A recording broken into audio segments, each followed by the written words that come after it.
How would you rate your performance tonight? Quiet, please.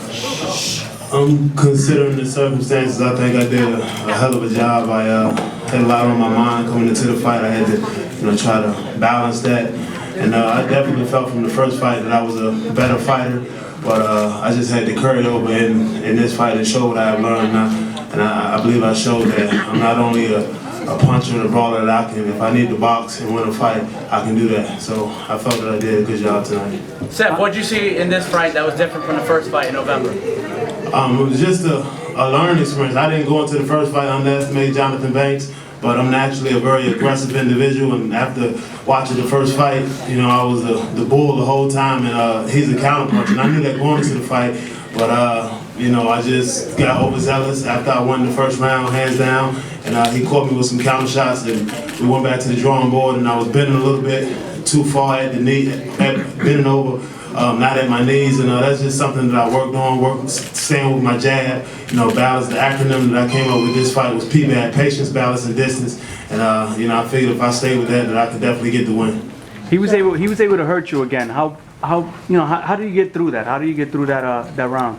Again, it was a learning experience. Watching the first fight when I got dazed, I tried to grab him by the waist, and he was able to step back and did what he was supposed to do, keep punching. This time, I tied him up, and then when the ref broke us, I stayed tight. My defense was tight. I didn't try to brawl with him, and that's something that we worked on over and over again in the gym. Kudos to my trainer, Adrien. Had a great training camp. Would you say your jab was the difference in this fight? Because he threw a lot of them compared to... I definitely would say that my jab was a big key to this fight, but just being patient. And even when I was catching him, not getting reckless and not lunging and reaching. And if I came out and lunged and reached, the same thing could have possibly happened in this fight. And that was just my main focus, was to stay patient. I know I can, go 12 rounds. I know that was a question to a lot of people because I've been knocking everybody out, but I trained extremely hard, and so the distance, it wasn't in my mind at all. Talk about the knockdown in the first round. I hit him with a jab, and then I stepped back, and he tried to grab me, and I stepped to the side and hit him with a chopping right hand. I was kind of like on the side. It was an equilibrium shot. I don't think he was, really hurt. But watching the fight, watching Johnathon Banks, he makes a lot of mistakes as well at lunging and reaching, and that's what he did. So I don't think it was an extremely hard shot, but he was off balance. Got caught and went down in a 2-point round. Looks like you were getting knowledge after round after round. It looks like the confidence, the jab, things were coming together, it seems, after we had the rocky start. Absolutely. I wouldn't necessarily say that I had a rocky start. I had a rocky round. The round that I got, hurt in. But I think I dictated the first two rounds with my jab. I feinted him. I was really excited about this fight because I truly believe from the last fight I was a better fighter, and I was, a little. Not anxious, but I couldn't wait to get in the ring because I wanted to see in sparring and in the training camp I was doing things that I hadn't been doing before, but it means nothing if you don't carry over into the fight, and that's why I was anxious about the fight, and I think I carried over a lot. I know a lot of people didn't want to take the rematch, they thought it was like too soon, but I truly felt that I was a better fighter than Johnathon Banks, and I proved it. Seth, do you think that Johnathon Banks was 100%? Because it seems like after the third round when he hurt you, he just died out, and the rest of the fight he was lackadaisical. Not my problem. I don't care if he was 100%. Had a fight, it is what it is. If he wasn't 100%, he wasn't 100%. Am I supposed to take it easy on him? No, I'm not asking you that, but I mean, you being in the ring with him twice now, did he look the same? Did he look less than 100% to you? No, I think that he didn't expect me to box and move and use my jab the way I did. I thought he thought that I would retreat back to old form, being aggressive, brawling, coming forward. So I think that, threw him for a shot. I have a beautiful jab. Sometimes I leave it at home, but that was one of my main focuses, is just to do what I've been doing in sparring and in training. And I know sparring isn't fighting, but just have courage. I was very confident about this fight. Where do you go from here? I'm gonna sit back with my team. I think this fight right here shows the type of man that I am, the character that I have to not only take a rematch after getting stopped in the first round. It showed that I can box. I'm just getting better. I'm still learning. At the same time, I realize I have to win and learn on this level, and this is the level that I want to be on. I sit back with my team. I'm clearing my mind for boxing for about 2 weeks, and I'm thinking about boxing. Go home and enjoy my family. Is it discouraging at all that this is your third fight in a row where you've suffered some sort of, been shaken up in the ring? It's boxing.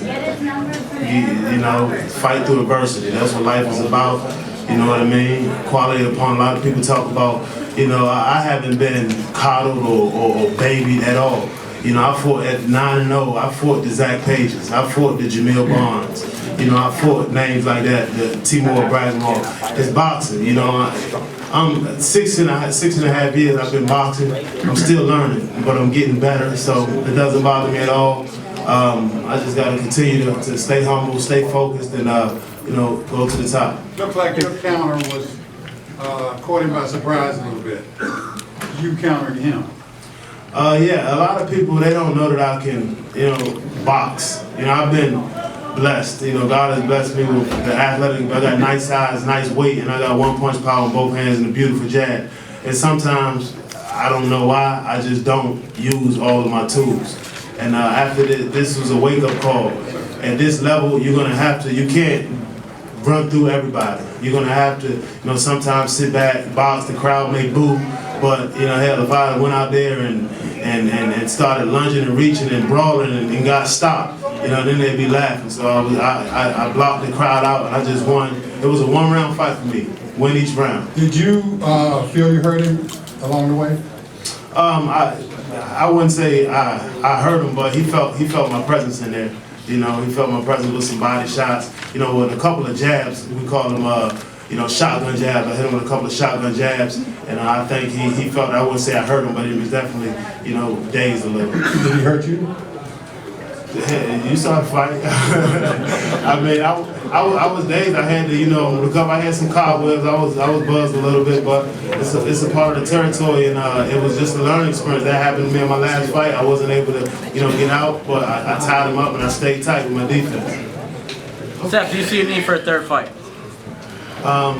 I talked to my promoters and see what's. I don't believe we have a rematch clause in our contract, and I was honest to say if I didn't have a rematch clause in my first contract, he wouldn't fight me again. So we'll see what happens.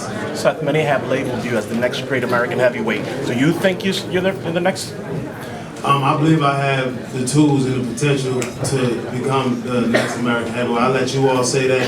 I just continue to work hard. I believe in myself. I believe that I can be, the heavyweight champion of the world. But I got to continue to work hard. And I think I got a good chance. I got a good team around me, and I'd be remiss if I didn't mention, my trainer right here, Adrien, because everybody, once you lose a fight, you need a new trainer. You need this and you need that.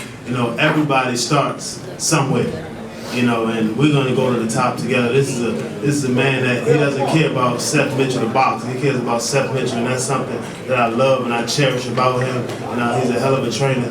And we're gonna just continue to work hard. My team, Al Heyman, my manager, Sharice Salim, Lawrence Shabak, Chris Ray, my cut man, Golden Boy. I got a great team, and I put myself in a position where all I have to do is win, and the future will be very bright for me.